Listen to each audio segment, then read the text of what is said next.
Hello YouTubers, this is reading from the book of Revelation. It's actually a take from God's Word, but I'm going to give a view afterwards on more in part 2 of who I think this is, Mystery Babylon. But I'm going to read you some of the scriptures because personally I think Mystery Babylon is us. It's to be debated. Some people say it's Rome. Others say they think it's some faraway nation, but some also say that they think it's some kind of like image or something because of how it's written. But part of that is true and part of it isn't. But here's my take on it. I'm going to read this first from the book of Revelation and then explain it more in the second part. The woman on the beast, Revelation 17. One of the 7 angels who had the 7 bowls came and said to me, "Come, I will show you the punishment of the great prostitute who sits on many waters. With her the kings of earth committed adultery, and the inhabitants of the earth were intoxicated with the wine of her adulterers." Then the angel carried me away into a desert.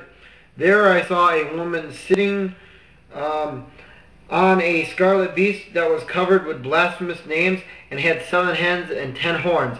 The woman was dressed in purple and scarlet and was glittering with gold, precious stones, and pearls. She held a golden cup in her hand filled with abominable things and the filth of her adulteress.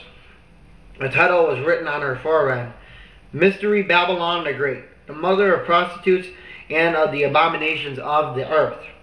I saw that woman was drunk with the blood of the saints, the blood of those who bore testimony to Jesus. When I saw her, I was greatly astonished. Then the angel said to me, "Why are you astonished? I will explain to you the mystery of the woman and of the beast she rides, which has the 7 heads and the 10 horns. The beast which you saw, one was, now is not, and will come out of the abyss and go into the destruction. The inhabitants of the earth whose names have not been written in the book of life from the creation of the world will be astonished when they see the beast, because he once was not, now is not, and yet will come." Basically, those are, I believe, the people who are left behind, the ones who aren't written in the book of life, who are saved by Jesus, and the ones who aren't counted worthy. Those are the ones who will not be raptured, the first rapture, I believe. That's just my take. This is still Revelation 17, verse 9. "This calls for a mind with wisdom. The 7 heads are 7 hills on which the woman sits.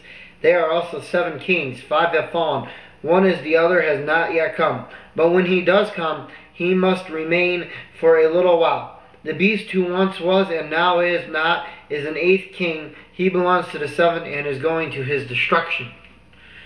The 10 horns you saw are 10 kings who have not yet received a kingdom." The 10 being, of course, I believe, the EU, the 10 nations that are described here in the book of Revelation, tied in with the UN, which is an organization, New York City. It's controlled by all the multitudes, language, nations, and stuff, Babylon. But who for 1 hour will receive authority as kings along with the beast. They have one purpose and will give their power and authority to the beast. They will make war against the Lamb, Jesus Christ, in other words. But the Lamb will overcome them because he is Lord of lords and Kings of kings. And with him will be his called, chosen, and faithful followers. Then the angel said to me, "The waters you saw where the prostitute sits are peoples, multitudes, nations, and language. The beast and the 10 horns you saw will hate the prostitute. They will bring her to ruin and leave her naked. They will eat her flesh and burn her with fire. For God has put it into their hearts to accomplish his purpose by agreeing to give the beast their power to rule until God's words are fulfilled. The woman you saw is the great city that rules over the kings of the earth." I don't know about you, but that one line to me on number 17, Revelation 17, verse 15, to me that sounds exactly like New York City. I'm going to read it to you one more time. A lot of people have said that too. They think it's a lot like New York City. "Then the angel said to me, the waters you saw where the prostitute sits are peoples, multitudes, nations, and language." I mean, in New York you have Chinatown, you have Polish ethnicity, you have all these different races. You have Indians, you have Arabs, Muslims, English people, Italian descendants, all kinds of immigrants. It's like the melting pot of the world. And also it's the financial capital of the world. I mean, you have all the credit card companies, all the financial institutions. To me, that's what it sounds like. But I'll get more into that, as I said, why I believe that America, or currently here in the 21st century, is Mystery Babylon. But, you know, if you want to debate me on it, that's fine. This is a free country. That's why there's comments. I allow people to comment on these videos. So if you want to express what you think Babylon is, that's fine to me. But that's just my opinion. I'll get, like I said, I'll get more into that next video. But that's part 2 of this. Here we go anyway. This is Revelation 18 about the fall of Babylon. After this, I saw another angel coming down from heaven. He had great authority, and the earth was illuminated by his splendor. With a mighty voice he shouted, "Fallen, fallen is Babylon the Great. She has become a home of demons, and a haunt for every evil spirit, a haunt for every unclean and detestable bird. For all nations have drunk the maddening wine of her adulteries. Kings of the earth have committed adultery with her, and the merchants of the earth grew rich from her excessive luxuries." Then I heard another voice from heaven say, "Come out of her, my people, so that you will not share in her sins, so that you will not receive any of her plagues. For her sins are piled up to the heaven, and God has remembered her crimes. Give back to her as she has given. Pay her back double for what she has done. Mix her a double portion from her own cup. Give her as much torture and grief as the glory and luxury she gave to herself. In her heart she boasts, 'I sit as a queen. I am not a widow, and I will never mourn.' Therefore in one day her plagues will overtake her, death, mourning, and famine. She will consume by fire, for mighty is the Lord God who judges her. When the kings of the earth who committed adultery with her and shared her luxury see the smoke of her burning, they will weep and mourn over her. Terrified at her torment, they will stand far off and cry, 'Woe, O great city, O Babylon, great of power. In 1 hour your doom has come.'" So in an hour this is supposed to happen according to the scriptures here, Revelation 18 verse 9 here. So anyway, here's Revelation 18 verse 11. This is continued. "The merchants of the earth will weep and mourn over her.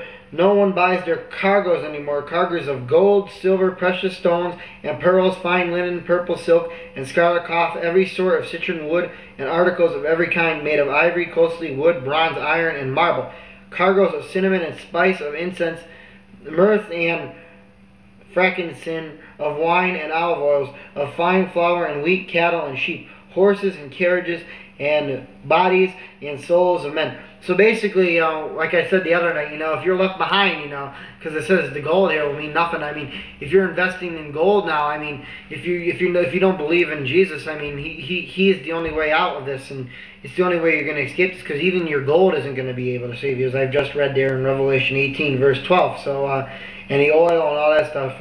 Here's Revelation 18 verse 14 continued anyway. "They will say, 'The fruit you longed for is gone from you. All your riches and splendors have vanished, never to be recovered. The merchants who sold these things and gained their wealth from her will stand far off, terrified at her torment. They will weep and mourn and cry out, 'Woe, woe, great city, dressed in fine linen, purple and scarlet, and glittering with gold, precious stones, and pearls. In 1 hour such great wealth has been brought to ruin. Every sea captain and all who travel by ship, the sailors, and all who earn their living from the sea will stand far off. When they see the smoke of her burning, they will examine, was that ever a great city like this great city?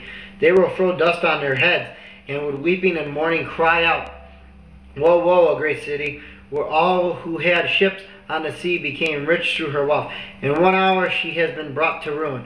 Rejoice over her, O heaven.'" These are the heavens rejoicing. "Rejoice, saints and apostles and prophets. God has judged her for the way she treated you," us, in other words, the slaves.